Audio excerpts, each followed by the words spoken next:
Salut mes honorables, salut mes petites mains vertes. Une rapide vidéo pour vous dire que je ne tiendrai pas ma promesse. Je vais pas forcément faire aujourd'hui une vraie vidéo. Les conditions climatiques et le fait que je dois préparer mon matériel pour demain m'ont contraint à abandonner cette idée. On va d'abord vous dire un petit quelque chose. Un grand merci, ça y est, depuis tout à l'heure, on est 1300 sur la chaîne. Ça me fait vraiment très chaud au cœur. Et je vais continuer. Je sais que c'est déjà un rendez-vous pour plusieurs d'entre vous. On se retrouve régulièrement, on se côtoie, on s'envoie des messages, c'est génial. Et ça, j'ai vraiment envie de continuer. On fait un rapide bilan tout de suite de l'eau. Je vous montre ça tout de suite. Et ensuite, on va dans la serre et puis on se quitte très vite. Allez, c'est parti. Voilà, alors j'ai à peine triché. Il a tellement plu, mais tellement plu. Tout est détrempé, c'est un vrai champ de boue. Vous voyez là, le voisin, c'est un vrai champ de boue. Donc, moi, mon précepte, c'est ne fais rien quand c'est de la boue comme ça sert à rien. Mais bon, on n'a pas perdu notre temps, on a travaillé sur ce cabanon et on va aller voir. Donc après pas mal de pluie, regardez, le tonneau, c'est déjà... Oh, là je suis un petit peu déçu. C'est peut-être une raison d'orientation. Et on va aller voir de l'autre côté. Est-ce que ça s'est rempli? Là, le tonneau est beaucoup plus grand. Ah oui! Ah oui! Ah là, par contre, on a du résultat. Ah là, c'est trop bien. Donc, en à peine une nuit de pluie, on a déjà pas mal d'eau. Donc, d'ici mars, tout est rempli, hein, ça c'est certain. Hein. Dans 15 jours, forcément. Et puis maintenant, on va aller voir ici mon petit bricolo. Allez. Ah bah ouais, non, je pense avoir 2-3 cm. Là, on a gagné facilement 20 cm, donc 40 litres d'eau en une nuit, à peine. Voilà, donc on a déjà 100 à 150 litres ici, 40 litres ici. Il y a facilement là-bas 40 litres aussi, si on compte les deux tonneaux. Formidable. On va attendre que le terrain se ressuie petit à petit. Là, pour l'instant, on ne fait rien. Et maintenant, on passe dans la serre qui est là. On rentre. Donc, ce que je vais faire maintenant tout de suite, on va débarrasser ce matériel. On va le mettre donc dans notre petit cabanon. Voilà. On va débarrasser la feuille, hein, et puis on va greliner. Bêcher non, mais je pense que je vais greliner et oui, au moins une fois ou deux. Et passer le 15 février, dès qu'on a une journée intéressante, bonsaï, je mets mes plantes de pommes de terre. Voilà. Donc les pommes de terre qu'on a récupérées ici sur ce terrain. Hein. Voilà. On mettra évidemment du fumier en granulé. Hein. On m'a demandé plusieurs fois quel fumier je mettais. Bah écoutez, moi je mets du fumier comme ça en granulé parce que très honnêtement, du fumier qui serait issu là du club hippique de la ville où je vis, c'est trop compliqué.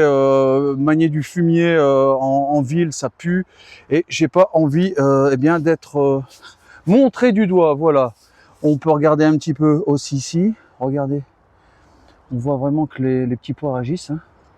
C'est bien. Oh là, c'est très bien. On va les laisser faire tranquillement. On va remettre un peu de graines parce que j'ai vu que là-bas il y avait plus de graines. Et puis on mettra ça aussi, un de ces quatre, sur le cabanon.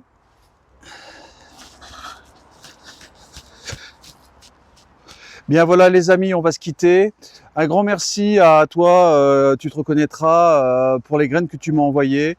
Je vais montrer ça tout à l'heure, mais on a déjà des petits résultats. Il y a déjà des petites graines qui commencent à sortir le bout de leur nez. Ça fait plaisir. Maintenant, c'est à moi de gérer un petit peu l'après, c'est-à-dire il ne faut pas que ça file.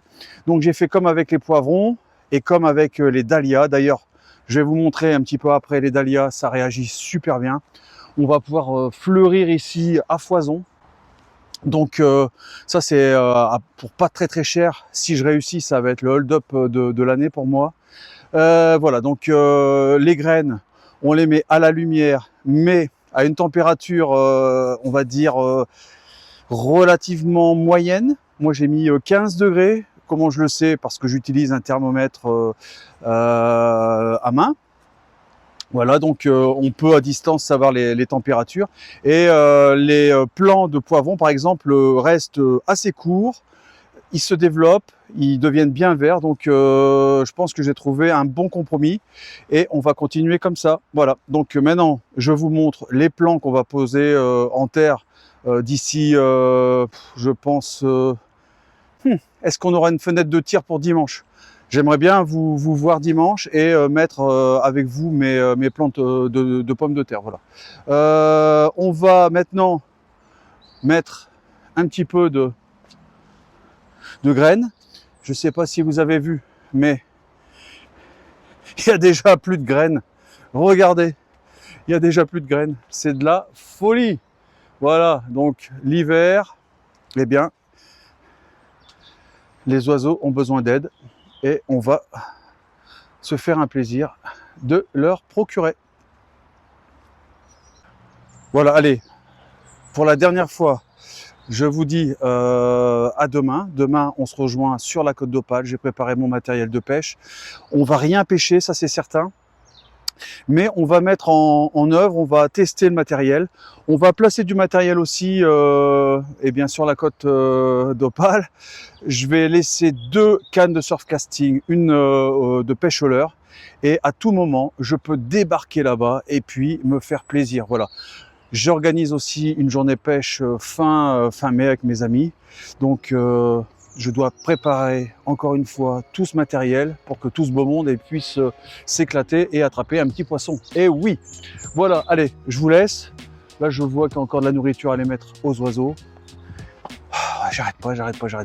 Je vous embrasse. Encore merci pour les 1300. À demain. Donc voici les beaux plants. Regardez les germes.